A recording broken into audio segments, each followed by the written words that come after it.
for edi ehia na no mahodo a ekoso e wona kache no wato no wase acheche mu ye de ahye ensentrofo. The good news is that the distance from Ghana or Tema to Burkina or to Pagasori, give or take, I call it give or take because there are 3 different routes, it's about 800 kilometers. So let's call it 800 kilometers more or less will take us from Tema to Paga. The distance from the border of Paga or the Burkina side to Ouagadougou is about 200 kilometers more or less. Because Burkina is also going through the same process of firming down the actual route that it wants the line to pass. So we call it a 1,000-kilometer railway line.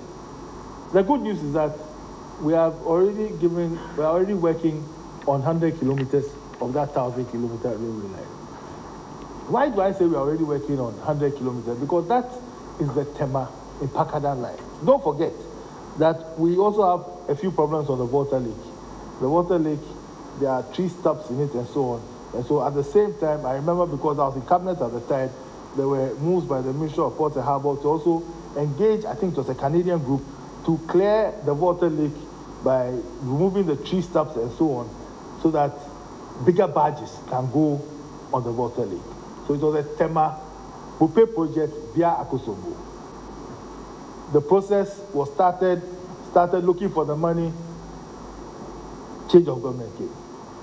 When you look at the provisions of the Constitution, Article 6, Chapter 6, the directive principles of state policy, we have been told clearly that every government is required to continue the projects of the government that it succeeded. And when you go to Hong Kong, which is one of the most economically viable railway companies, most of their income does not come from the train. It comes from real estate around the train. The train company has built real estate around the train, and that is where it gets its income from. When you go to Japan, they build a train and then they put cities by it, which puts people on the train. Cargo pays, passenger doesn't pay. And so we had come to a concept of railway development that wasn't railway development simply, but included associated infrastructure.